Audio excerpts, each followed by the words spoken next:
The title of this video and other 3, with the New World Order issue number, is an innuendo to the movie Menace to Society. I wish I could use a term like undertone or illusion instead. Now, to continue from where we left off. After handling everything I said in New World Order issue 1 and 2, and the other social development, whatever, thing I had said, the next step is to expand on all that. Then structure a new, to make, a greater, tomorrow. Let's begin. After spending on government things for a while, like public transit, we should recycle. Tell the government to make more recycling factories. Sell things such as cars or something. Let's keep making money and spending in government things, don't stop. Let it progress at the pace that is most constructive as individual factories and locations. Eventually, we gather money to make more. Maybe make a factory that makes heavy drones. EMP systems should be invested in. And always remember that you can blind someone if you keep a laser in their eye. We should focus metals and materials with the most use. But, more importantly, we should harvest metals from other planets. For future plans of course, like platinum or whatever other alloy we use to build things like bridges, technology, and other more important things. Maybe flexible alloys we can use that will allow us to spray it on like we spray paint. When they get in contact of each other, we could make some kind of radiation-resistant thing with the metals that are best for our skin. The alloy would bend and mend itself like how our skin moves. Gold is one of the alloys I would like, but I don't know if there could be some side effects with use over time. When harvesting from other places in our galaxy, we should be watching our gravitational levels. In exchange for the things we bring, we should dump things we have in excess of, such as plastic. Dump it into space. Dump it into space. Dump it into space. Dump it into space. Dump it into space. Missions, where trash is sent into space, should take people into orbit as well. Or at least until we figure out a more efficient way to get up there. We should never, I repeat, never just dump trash into space with a giant hose.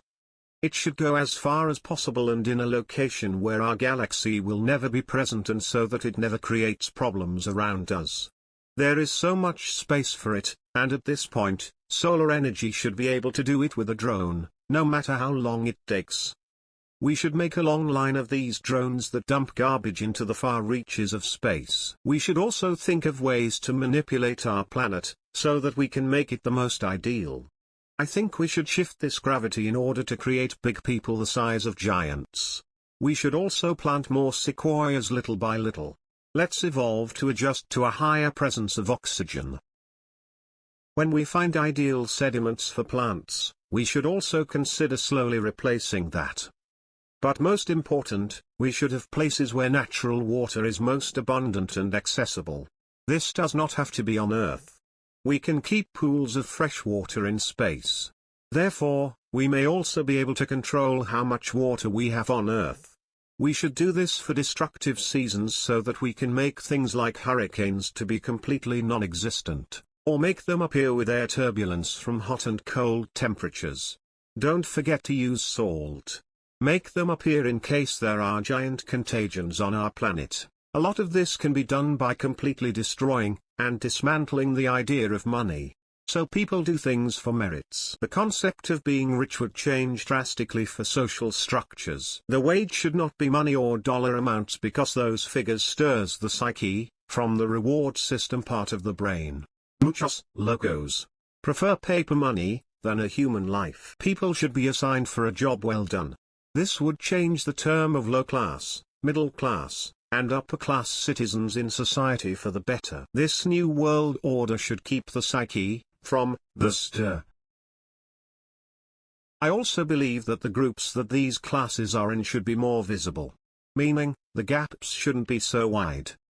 since our merits would be based on how much work we do. Mathematically, I am sure that there can still exist people who can be rich forever and do nothing for the rest of their lives. The focus should be the fact that drones should be making things and we, as human beings, should just be chillin'.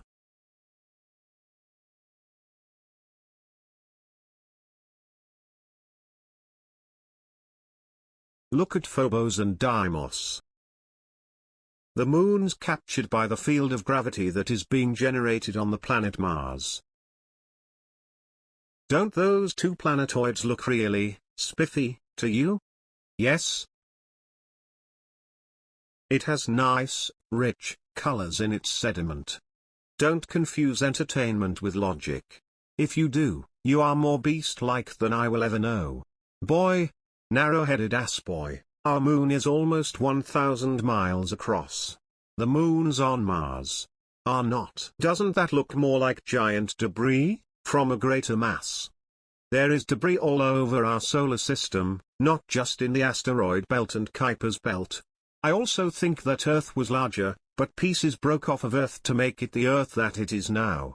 The same happened with the other satellites in our solar system.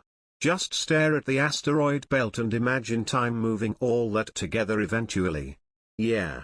It only takes 2 billion years to make life. Is very far in the universe, and it takes a while for to get to us. Maybe the destruction spanned out as it took up space, so Earth and our moon were able to keep a decent shape. A shape decent enough to withstand time and create the marvel that she is now.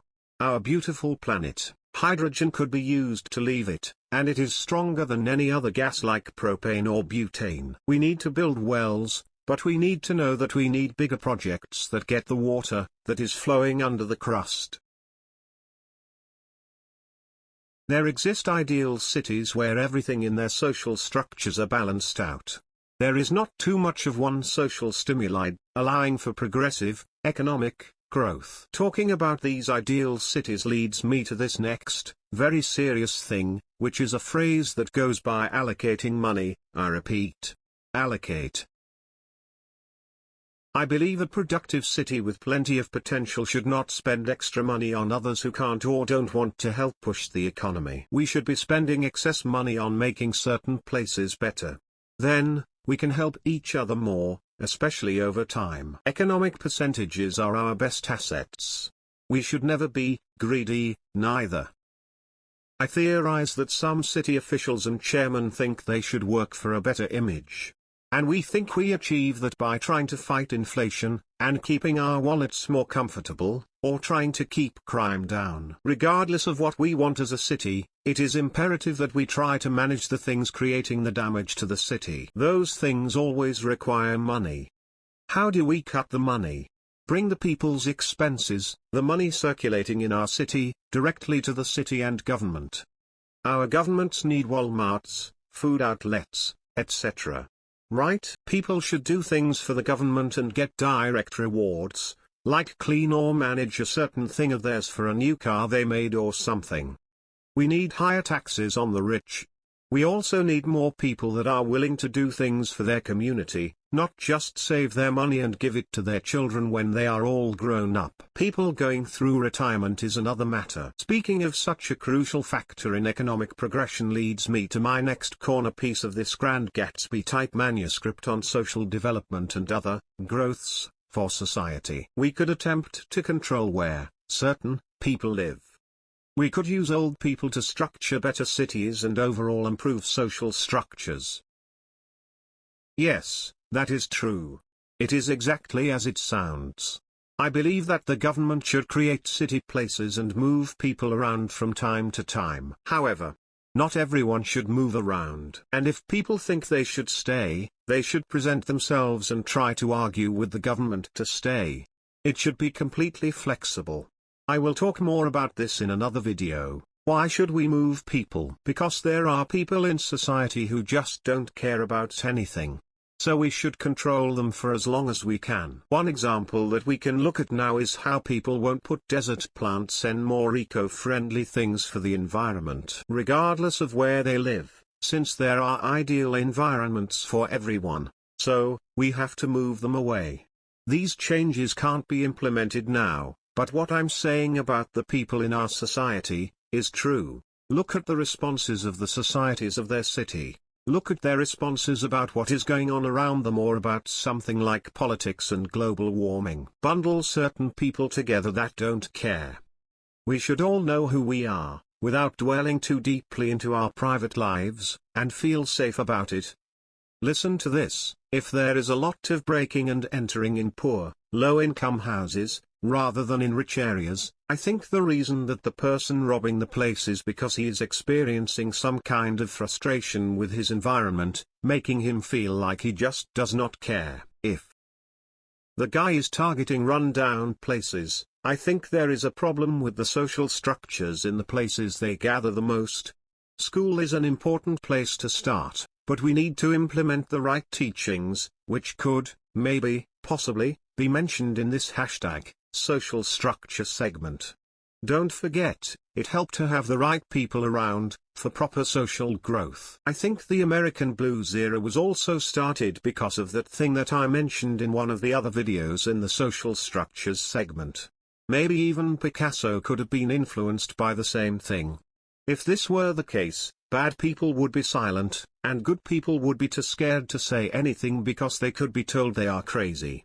Adding on to these new social structures, I honestly think we should split up the economic flow of money by merging certain states and their money, maybe even compete with the other wedges as if we were separate countries. California from border to border should be its own country while curving at Las Vegas and making curves around the lush areas of Nevada. To Middlegate, Nevada. From there, it is a straight shot to the Canadian border.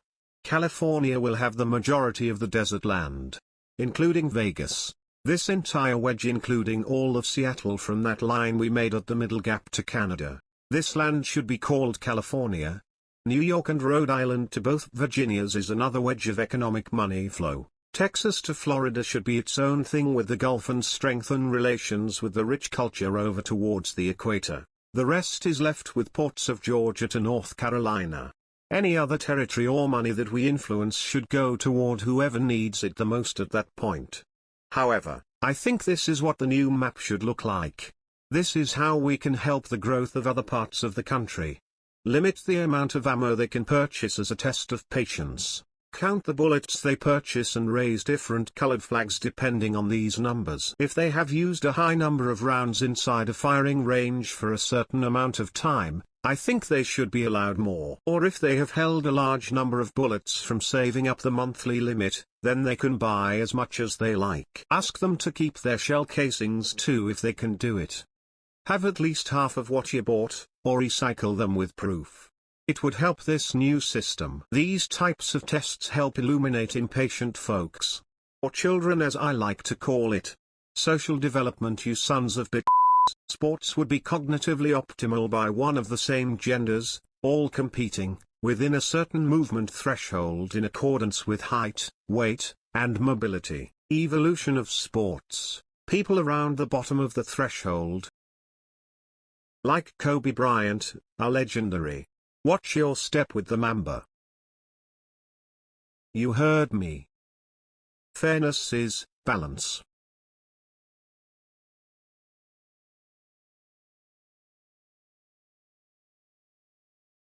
I also believe we should have been helping less developed countries by sending them politicians that speak their language.